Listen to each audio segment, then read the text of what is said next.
spotlights shine them bright. Gonna have a brand new show tonight with glitz and glam on the marquee. Perhaps a Tony nominee. Stars beam brightly, see them glow. Sell out nightly, SRO. It's time to applaud the Broadway Beat. Stars beam brightly, see them glow in the footlights of a show. Life is sweet on the world's most famous street. Tickets, please. Take a seat Cue the band. and have your feet to the rhythm of the Broadway Beat. The Broadway Beat. Broadway Beat. Hello, I'm Richard Ridge, and welcome to Broadway Beat, our behind-the-scenes look at the very best of what the New York Theatre has to offer. This week, it's all about the awards. We'll drop by the Helen Hayes Theatre for the 2008 Theatre World Awards, where 12 lucky newcomers were honored for their debut performances on or off Broadway. But we start things off at Sardi's for the 58th Annual Outer Critics Circle Awards, which are given for outstanding excellence on or off Broadway. The OCC Awards are voted on by a group of writers covering the New York Theatre for national publications, newspapers, and other media beyond Broadway.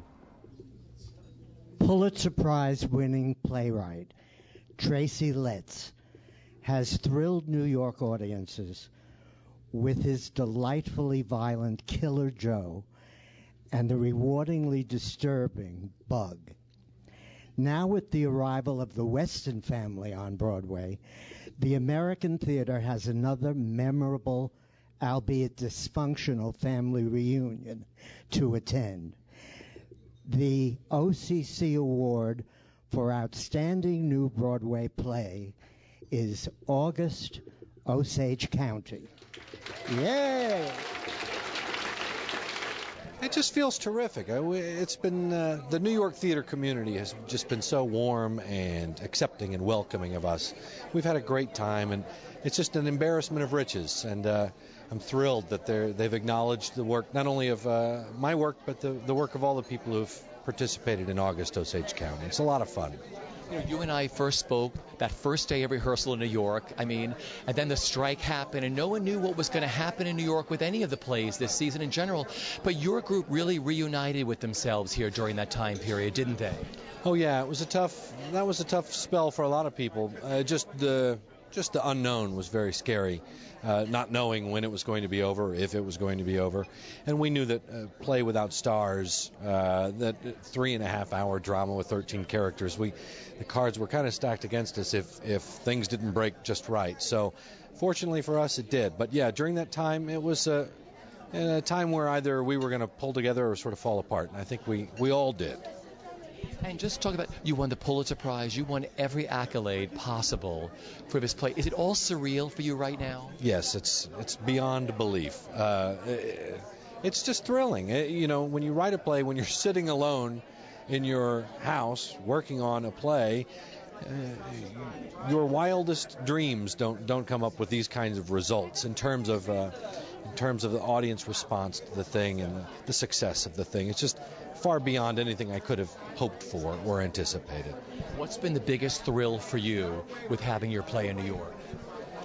Well, the biggest thrill for me was having my father be a part of it before he passed away in February. But that for me was just a very special thing that he and I got a chance to experience Broadway for the first time together. It was a great time for us. Let's hope that the recipient of the Outer Critics Circle Award for Outstanding Actress in a Play doesn't hide her award along with Violet's Pills. The Outstanding Actress Award goes to Deanna Dunnigan.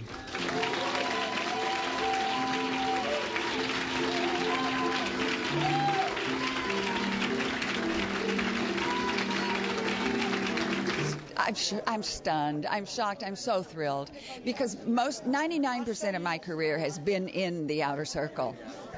I counted up 13 states and Washington, D.C. Tell me what it's like working on this show 8 times a week with this wonderful company now at the Music Box Theater. Well, first of all, it's exhausting, as anybody will tell you, but it's so exhilarating when the audience leaps to its feet as one at every performance, and the energy just comes flooding back. It's astonishing, the audience reaction here. Talk about saying Tracy Letts' words in this show. It's wonderful. He's like Albee. He's like, well, Shakespeare, but modern. He's so rich in his language. It's so easy to memorize. It's like a melody. It sticks with you. He writes beautifully. Beautifully. But the last time I saw Anne Bancroft, in her unmistakable voice, she reached over and she put her hand on mine, and she said to me, "Bob, please make sure that Mel does Young Frankenstein. He needs it, and they need it." And it was my pleasure, my honor, and in fact, it was my obligation to help Mel in the smallest way to bring this to the stage, because I did it for Anne Bancroft. Thank you.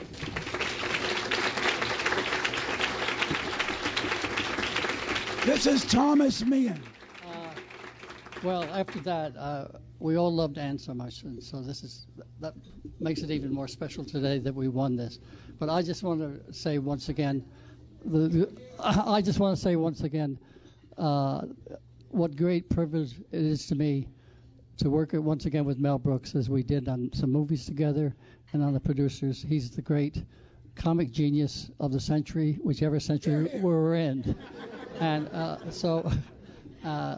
and I thank the Outer Critics Circle for recognizing a musical which I think is the funniest, best musical on Broadway at the moment, but I'm prejudiced. Thanks a lot. Thank you. We love you. Thank you, everybody. Well, I mean, together with Xanadu, we shared it. It's terrific. It's a thrill. It means that a lot of people agree with us that we've got the best show on Broadway, you know.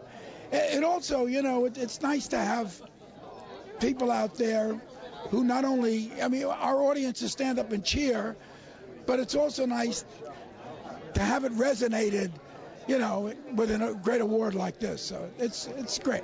Tell me what it's been like working on this piece, working with your collaborators, with Susan Stroman again, what that process was like for you. Nobody can stage a show like Susan Stroman. You know, I mean, she has put together, you know, a monster putting on the Ritz like, I mean, you know, it just sweeps you away. I mean, she is incredibly talented. She's the best stager, director, choreographer. I mean, she's got a great vision, you know. She envisions the sets, the drops, the costumes. She sees it all. It's all in her mind, and then she struggles and fights, casts it, and then jams it together, and there it is, you know. You have the finest cast you ever could have assembled for your show. I was at it again last Sunday. The audience loves this show. What's been the biggest thrill for you with working on this piece? Well, I mean, the biggest thrill for me has been to see it take shape, to see Roger Bart come out as Dr. Frankenstein, to see the monster make love to Megan Mullally. I mean, well, you don't really see that. It happens in the dark of a cave. But, I mean, just to see all these, to discover people like Christopher Fitzgerald as Igor. I mean, you know, Andrea Martin puts it away.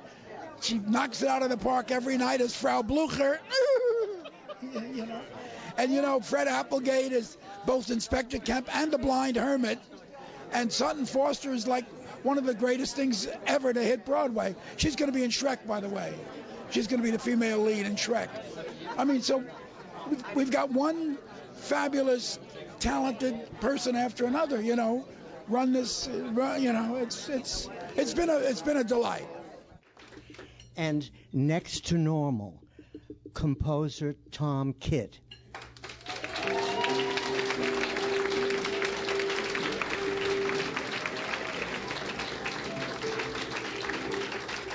It feels incredible. I'm kind of overwhelmed with the response that Next Normal has gotten, especially from the awards this season. So I'm very gratified, very honored to be here.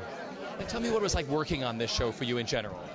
It's kind of a dream working on the show. It started 10 years ago as a 10-minute musical, and I wrote it with my collaborator Brian Yorkie. We met in college, so it's kind of like in the musical theater equivalent of a garage band that gets their chance to get a production in New York, so it's very exciting. Well, congratulations, my friend. The OCC awards its Outstanding Featured Actress in a Musical Award to Laura Benanti.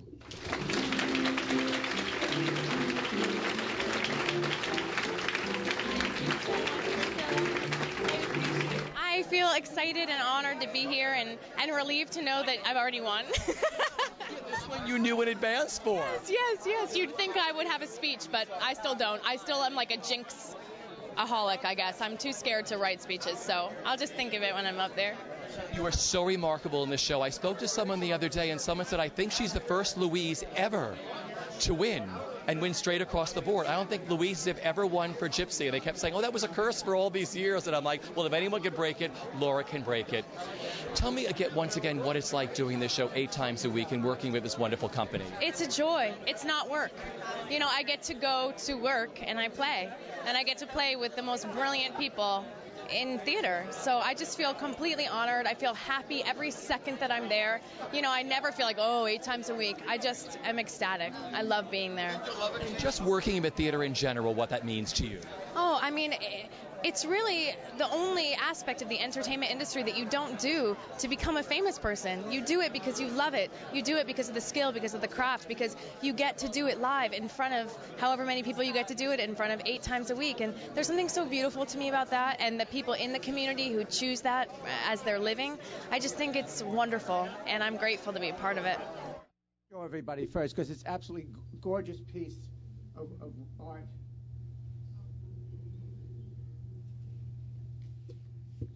The Outer Critics Circle proudly presents this special Lifetime Achievement Award to Jerry Herman in recognition of a body of work that has contributed so many memorable and enriching theatrical experiences to the American musical theater.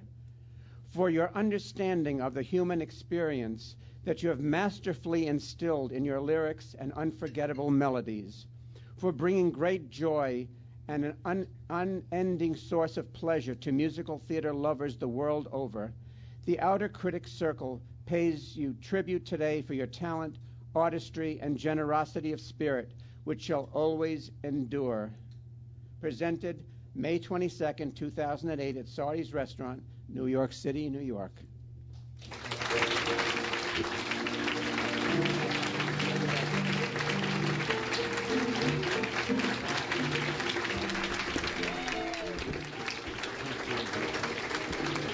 Well, this time is what I call rewards time, because you work your whole life, and then at this age, they honor you, which is very, very lovely and very, very meaningful.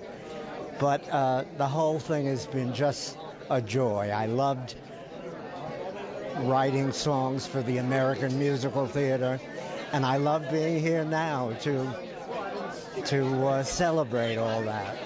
You know, you and I spoke the last time at that wonderful screening of your documentary that was done for PBS. What a beautiful night. What did that mean to you? I can't tell you how impressed I was with what Amber Edwards did with that documentary, because it was funny and touching and really, really topped off my life with a wonderful piece of film that'll be around forever. So you are forever young. You look sensational. How do you do it? I have vitamins in the morning, and I swim a lot, and I'm just lucky, I guess. The Helen Hayes Theater, which is currently the home to the hit musical Xanadu, recently played host to the 2008 Theater World Awards, where 12 lucky newcomers were honored for their debut performances on or off Broadway. There's one place for us, somewhere, a place for us.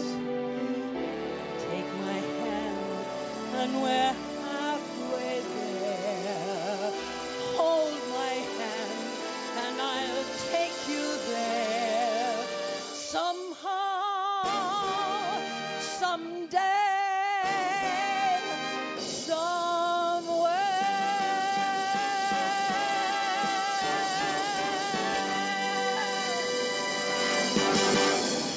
I didn't know the history of it, but I found out they mailed us all the literature, and I found out that this is a who's who of American theater. It's amazing. It's really fun, and I'm going to say when I get up there in my little thing about how my first summer season of Shakespeare. In 1974, I was in the book, the 1974 season. And here I am making my Broadway debut in a major reviewable role. It was an interesting part. I played the author, David Henry Hwang, and to play the author in rehearsal every day in front of the author is a new experience for me. But he was incredibly generous. The cast was amazing. And Lee Silverman, the director of the piece, is incredibly focused, incredibly talented, very empowering, very, very smart, funny. And I just feel like I just completely lucked out and had the role of a lifetime, really. It's really cool, especially when I look at who got it before, and I look at how young they were when they got them. Like now, you know who they are now because they've had so many awards and such fantastic careers. But to see them like when they were really, really, really young and then they first got this, I was like, oh my gosh, this is really cool. You're being honored for your wonderful debut performance in Cry Baby. Talk about what that experience has been like working on this and playing this. I mean, the audience loves your show. I just have fun with it. I've been a part of this since the very beginning, since the very first reading. So for it to finally come to Broadway and to have a full-fledged production like this has been so fantastic.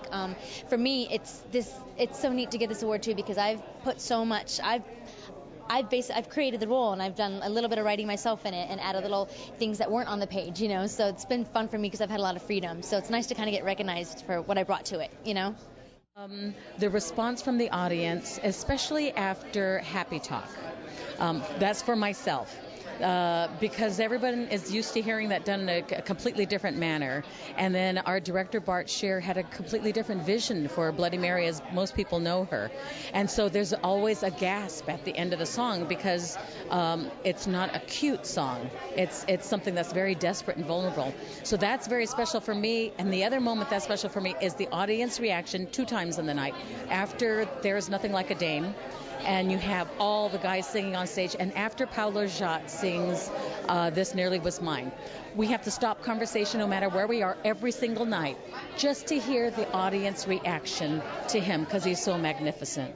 It's fabulous. It's fabulous. And I think it's such a lovely idea as well to give awards for debut performances. I mean, I'm a little long in the tooth, but it is my debut here, I guess. But I was looking at the list of people who have received this award before, and I nearly fell over. I mean, it's just fabulous. It's a fabulous, lovely thing to be part of and to be playing this role in New York. As you know, I've said it so many times, but it's just a total and utter thrill.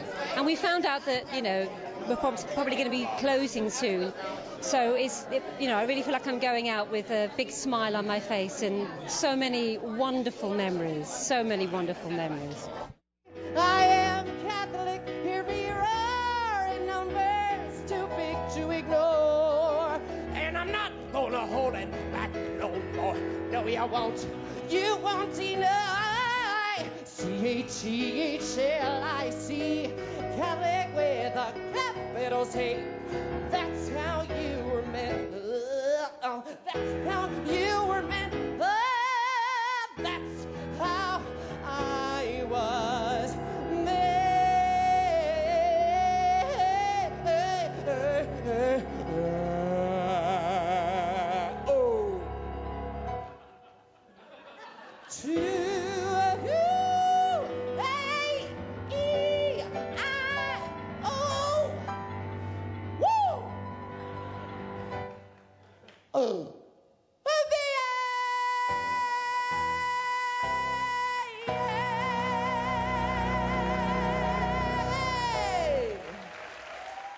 I'm just completely thrilled. Well, as you know, that I've wanted to work in this city for years now, so to finally come here and get one of these awards is just completely brilliant. You're only eligible to get it once, and you can only win it once, and so I'm just completely thrilled that I have one, and I will just cherish it forever. And just talk about playing this show 8 times a week, the greatest joy you get out of doing this show. The greatest joy I get out of doing this show 8 times a week is when the curtain comes down and I'm finally dead. Then I can go and have a nice beer. No, I I mean, it's thrilling to do this play, and this part is just, I mean, the range of the character is absolutely extraordinary, and you know that's all you want really from a piece of writing, and to work with a stellar cast and the amazing Laura Linney. It's just completely joyful nightly. I was just saying, I feel when I read the materials for what the award is and the genesis of what this award where it came from and what it means, it's so touching that they describe themselves not as a group or a list, but as a family. And I just think that just blows me away to be included in this very prestigious list of performers over the years. But to be considered a theatrical family and a part of that family is just mind-blowing to me. It's way beyond my wildest dreams or expectations. It's wonderful. And tell me what it was like doing this show. I love Adam Bach's work. Talk about the piece and playing this show. Well, Adam Bach is a long friend, and I've done some shows with him in San Francisco when he was living there and writing there. So we have a long history, and this play he wrote when I got engaged. So that workshop was tough, because there I am wrestling with those questions about engagement and settling down for the rest of my life, and I'm working on this Adam Bach play. He has a way of pulling the truth right to the surface, and you can't ignore it, which is what's beautiful about his plays, but hard when you're going through the same thing. And then I was married in September, and then going through this play. So it's been a wild ride. So fun. The cast was so charming and wonderful, and to be on stage with. And anytime a performer gets to do an Adam Bach play, I think they're receiving a gift, because he's one of our best. Well, this whole process has been an extraordinary experience to me, and all these awards, all this recognition, well, this welcoming, to BroadwayWorld, it's something really unbelievable for me. It's something that I'll never forget.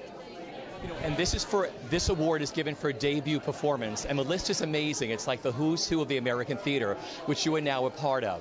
How did you find out about this award? Well, I found out about this award through the theater. The theater called me, and they noticed me about this, and I was very, very happy, because it's my first musical, and it's my first Broadway show, and it's so good to be recognized with that. It's great. It's like a party each and every time, It's physically, my body goes through a lot of work, but that's not how I feel when I'm doing it. I feel really good, and afterwards I'm like very, exuberant afterwards, but it's great. It's fun. You know what? I think it's deeply symbolic of the excitement around these awards, that it's about 1,000 degrees. I'm hoping that, like Tony Blair at a Labour Party conference a few years ago, I don't sweat through my light blue shirt. I'm hoping to maintain an English sang-froid. Well, you have it. Bless you. Now, I know you're presenting today. Who are you presenting to? I'm presenting an award to the incomparable Mark Rylance, and I feel slightly, unworthy. I've been watching his performances my entire career and feeling deeply inadequate as a result. I just think for me, he's the best actor I've ever seen. So it's an incredible honor.